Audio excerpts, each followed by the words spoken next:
City inspections. Do I really need one to sell my house? We're going to talk about that today. Whether you need a city inspection or not is going to depend on if the city, township, or village that you live in requires a certificate of occupancy when the time comes to sell or lease your house out. Some require it only if you're going to rent the house out. Some require it whether you're an owner occupant or you're going to let your kids or someone else live in it. And it's up to you to find out. What is a certificate of occupancy? Basically, a certificate of occupancy is a certification from the building department stating that the home has been physically inspected, is up to at least minimum code, and is safe for tenants or owners to legally occupy the premises. Now, there are two main kinds of certificates of occupancy. One is if the property is tenant occupied. One is if the property is owner occupied. If it's owner occupied, the city may require it to be inspected and brought up to code upon a sale or transfer of the property to another owner. The other type would be the tenant occupied certificate of occupancy. This is required, again, every time that the property is going to be transferred to another owner, but also every time a tenant moves into the property. Now, if you're going to lease the property out, you would have to get a certificate of occupancy in these cities that require it, and the property has to be brought up to code. Now, these properties may be good for 5 years, 4 years, 3 years. Sometimes they require them every year, but there's two types of certificates of occupancy.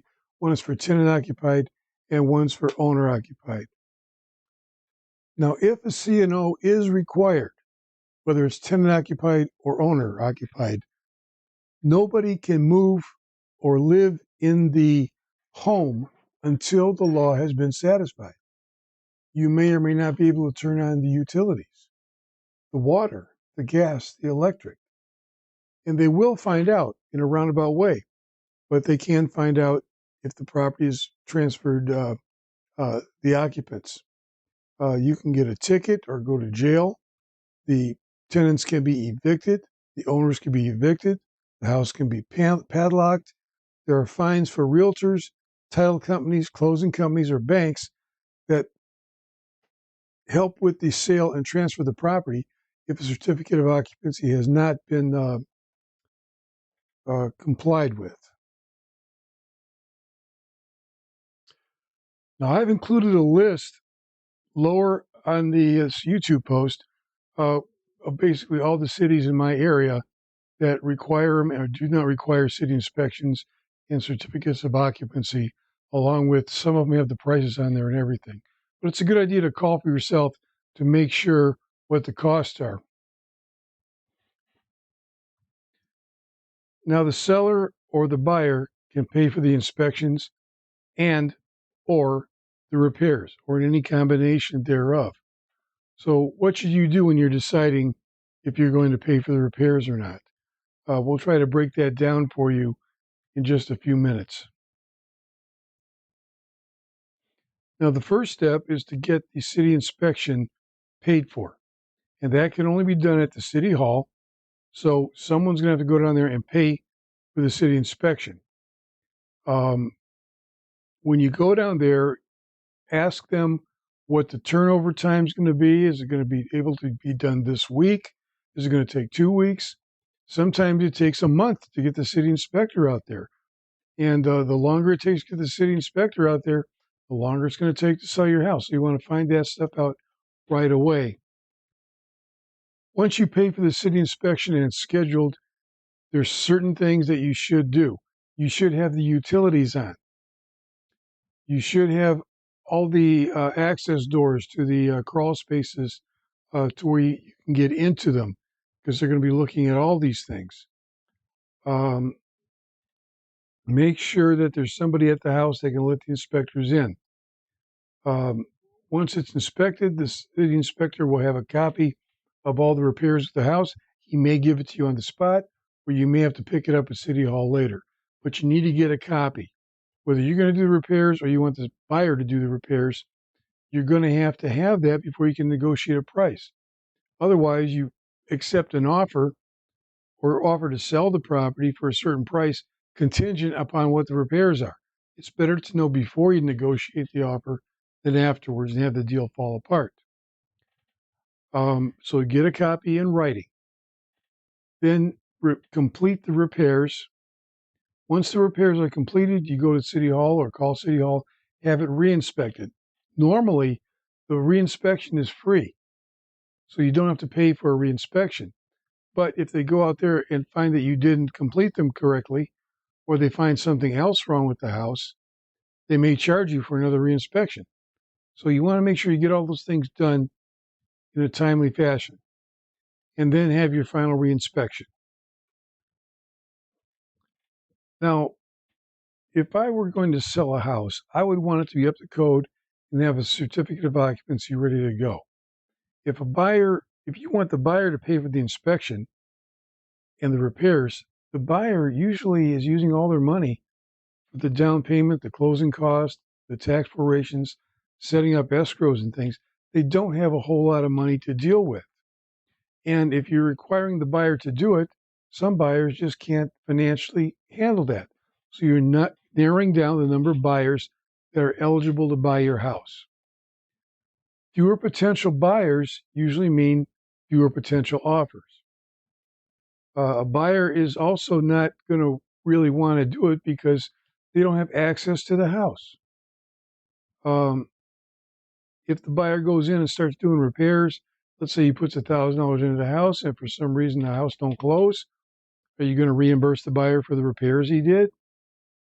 If the sale does not close and the buyer did some damage to the house, who's going to repair the damage? Basically, you're in a low negotiating position if you want the buyer to do the repairs and pay for the inspections. If the seller brings the house up to code, you can hire it out or do it yourself. Generally, you're getting a large sum of money from the close of your property, and you could borrow against that or pay off contractors upon the close of the property. If you have a certificate of occupancy ready to go, you can have more potential buyers. If you have more potential buyers, you're going to get more showings. More showings mean you're going to get more offers on the property, and the more offers you're able to get on the property, the higher the house is going to sell for. You're negotiating from a position of strength, so that's going to result in a faster sale in a shorter amount of time. Now, not everybody knows this, but when we say we're going to have the house inspected by an inspector, sometimes there's one inspector, sometimes there's two, sometimes there's as many as 5 or 6 different inspectors. Normally, you have an inspector to inspect the outside of the house. Sometimes it's a roofing inspector. A plumbing guy may just inspect the plumbing part. They may have a different inspector for the heating and cooling or the furnace. They may have another guy that is just inspecting the roof. So you may have 5 or 6 inspectors. So when you schedule the inspection, make sure you schedule it to where all the inspectors can show up at the same time.